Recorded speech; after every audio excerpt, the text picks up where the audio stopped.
सोमवार से सोमवार तक का सावन आया है, ये 72 वर्ष के बाद आया। आपको कल कथा में कहा था।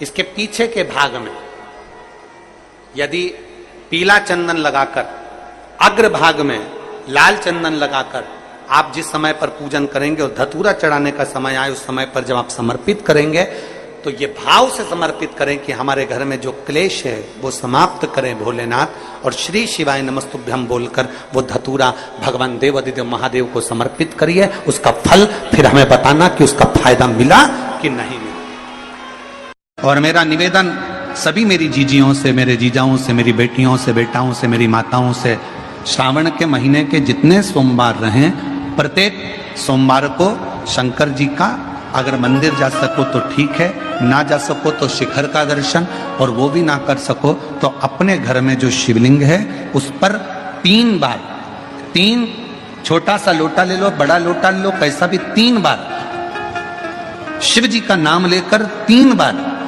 जल को अवश्य चढ़ाएं। जितने सोमवार पड़े श्रावण के महीने में आप 3 बार, भले 1 लोटा जल है उसी को रोक रोक कर 3 बार चढ़ाओ, और 3 बार चढ़ाओ।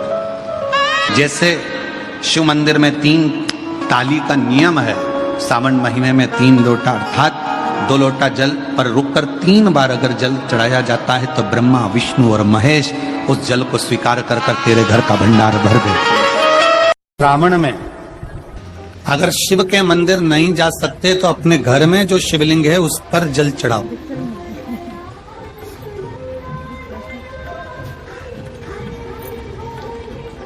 और यदि आप अपने शंकर के घर में शिवलिंग पर भी जल नहीं चढ़ा पा रहे हो तो किसी बेलपत्री का वृक्ष हो, उस वृक्ष के नीचे भी जल चढ़ाओ। और कभी मौका मिल जाए, कभी भगवान शंकर की बड़ी करुणा हो जाए, भगवान शंकर की बड़ी उदारता हो जाए, भगवान शंकर की बड़ी कृपा हो जाए, बड़ी कृपा हो जाए, भगवान शंकर जिस दिन तुम्हारे ऊपर बड़ी कृपा कर दे, किसी सोमवार को 3 नियम बना लो। महीने में 2 लोटा जल महादेव जी को चढ़ाने के लिए जाओ, तब 3 चीजें अपने अंदर धारण करना। पहले नंबर का तो 2 लोटा जल जब घर से लेकर जाओ तो जरूरी नहीं कि दोनों हाथों में लेकर आओ, 1 लोटे के ऊपर दूसरा लोटा रखकर दूसरा हाथ से अगर कोई काम हो, पल्लू लेना हो या कोई कार्य हो तो कर सकते। 3 कार्य में से एक कार्य बाबा को 2 लोटा जल, दूसरा कार्य बेलपत्री के वृक्ष के नीचे बैठकर भगवान शिव की मंत्र जाप करना, और तीसरा कार्य सावन के महीने में प्रयास करना कि एक वृक्ष बेलपत्री का जरूर लगाना जो वृक्ष बढ़ सके और आने वाली पीढ़ी के लिए आपको कथा में कहा था कि श्रावण के महीने में मेरे देव आदिदेव महादेव की दुगनी भक्ति, मतलब 1 लोटा जल नहीं, कितना 2 लोटा जल शिव को समर्पित करके जा रहे हैं सब। 2 लोटा जल बाबा को समर्पित करके। मेरे भोले तेरा सहारा है, मेरी नैया का तू किनारा। की कथा में गंगा और पार्वती की मूल तत्व, जैसे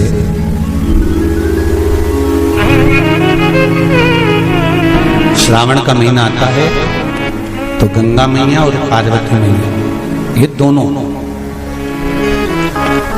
सृष्टि के भार जब भगवान शंकर पर आ जाता है 4 महीने तक, जिसको हमारे यहाँ चतुर्मास कहा है, तो ये 4 महीना जब चतुर्मास का आता है तो सृष्टि का संपूर्ण भार मेरे देवादिदेव महादेव पर है। और देवादिदेव महादेव पर जब सृष्टि का भार आता है तो केवल अकेले महादेव इस भार को नहीं उठाता, इस भार को उठाने के लिए गंगा और माता पार्वती भी उनके नजदीक में आकर खड़ी हो जाती।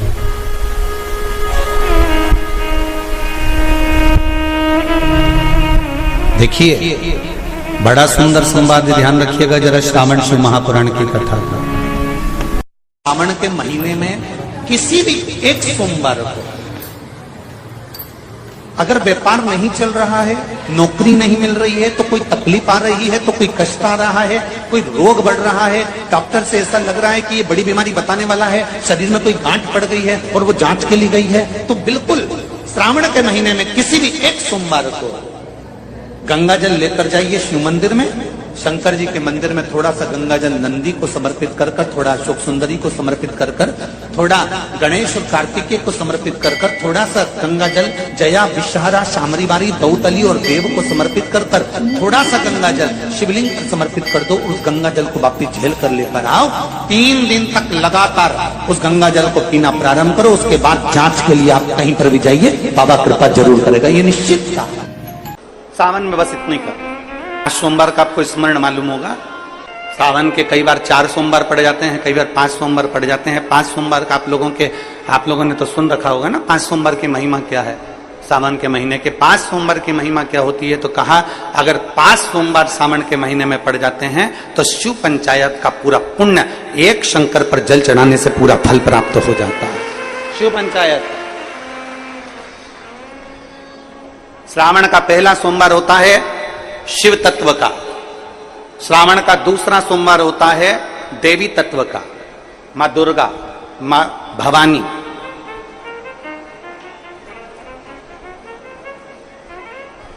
आप लोगों ने शिव पंचायत शिव महापुराण की कथा पहले बाची आप लोगों ने सुनी होगी। उसमें शिव पंचायत का वर्णन करा था। 5 देव,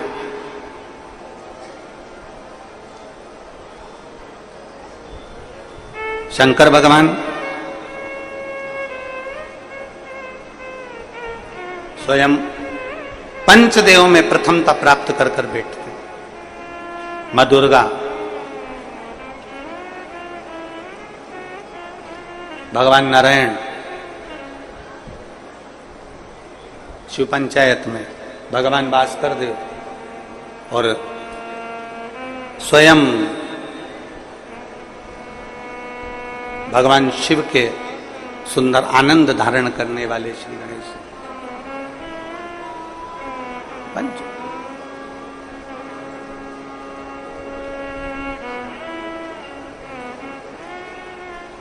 अब प्रथम में शिव, दुर्गा, नारायण, भास्कर देव, गणेश जी, ये सब भगवान शिव की पंचायत के अंतर्गत विराजमान होते हैं और ये 5 सोमवार का फल हमें प्रदान करते हैं। 5 सोमवार